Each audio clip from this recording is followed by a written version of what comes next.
민변이 민변 소속 변호사들을 압박해온 검찰과 언론, 정치인을 상대로 전방위 전면 대응에 나섰습니다. 대응 특위를 구성하고 소송을 제기했습니다. 특히 검찰의 변호사 징계 신청에 대해서는 적극적인 조사 촉구로 정면 돌파하겠다고 밝혔습니다. 김현주 PD가 보도합니다.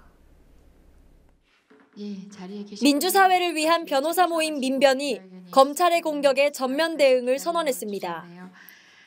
지난 10월 검찰이 대한변협의 민변 소속 변호사 7명을 징계해달라고 신청하자 민변이 이에 대응하는 특위를 구성하고 공식 출범 회견을 열었습니다. 검찰은 해당 변호사들이 각종 집회에서 경찰의 공무집행을 방해하고 의뢰인에게 묵비권 행사를 강요하는 등 변론권을 남용했다고 주장합니다. 하지만 횡령, 배임 등 개인 범죄가 아닌 이유로 징계 개시 신청을 한 것은 이례적입니다. 특히 기소되지 않았고 수사 대상이 아닌 변호사들까지 징계를 신청한 것은 최초라는 것이 민변의 주장입니다. 민변은 민변 변호사들이 담당한 서울시 공무원 간첩 사건에서 유우성 씨가 무죄 판결을 받고 오히려 간첩 증거 조작이 드러나자 화풀이 차원에서 탄압을 하고 있다고 지적합니다.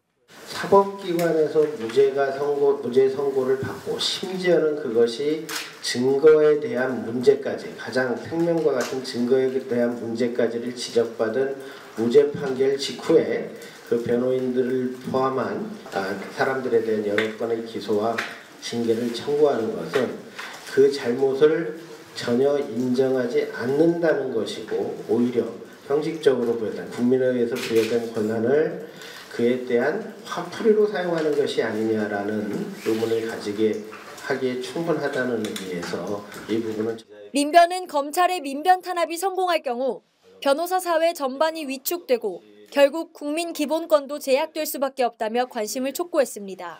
어떤 부당한 공권력에 의해서 그 부분을 항변할 기회를 가질 수 있는데 그 항변을 대신해줄 변호인이 자신의 위험 때문에 그 행동이 위축된다면 그것은 결국 국민기본권의 위축으로 반드시 이어질 것입니다. 민변특위는 구체적 활동의 하나로 검찰이 징계를 신청한 7명 중 집시법 위반 사건 등으로 기소한 5명에 대해 공동 변호인단을 구성해 대응하기로 했습니다. 변호사 7명의 징계에 대해서는 대한변협에 적극적인 조사를 요청하겠다는 입장입니다.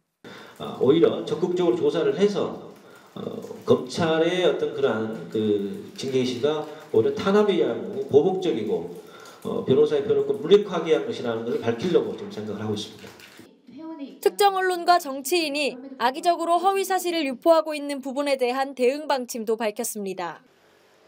민변은 우선 민변 변호사들 막가는 행동 등을 보도한 조선일보와 반역 행위를 하고 있다는 등의 발언을 한 새누리당 김진태 의원에 대해 민사소송을 제기했습니다. 저희들이 오늘 이 조선일보와 김진태 의원에 대해서 소장을 접수할 예정입니다만 사실 이것만으로 그치지는 않을 것 같습니다. 그러니까 저희들이 아주 일상적으로 모니터링을 하고 있고 추가적으로 이와 비슷한 발언을 하거나 또는 이보다 더 심한 발언을 하는 사람들도 있다고 저희들은 알고 있습니다만 이에 대해서 추가적인 조치를 분명히 취할 생각입니다. 참여연대 등 13개 시민단체는 오늘 오전 대한변호사협회 앞에서 기자회견을 열어 민변 소속 변호사 7명에 대한 징계 거부를 촉구했습니다. 납득하기 어려운 징계 요구. 이들은 대한변협이 검찰의 압력에 굴복하지 말아달라고 요청했습니다. 이 상황은 지금 정부가 변호사들에게 정권의 편을 들 것인지 아니면 사회적 약자의 편을 들 것인지 선택하라고 하는 저는 그 요구라는 메시지라는 생각이 듭니다. 즉각 이러한 민변 소속 변호사들에 대한 징계 조치를 철회할 것을 촉구하면서 오늘 대한변협에서도 이런 시민들의 의견을 잘 받아주기를 요청합니다.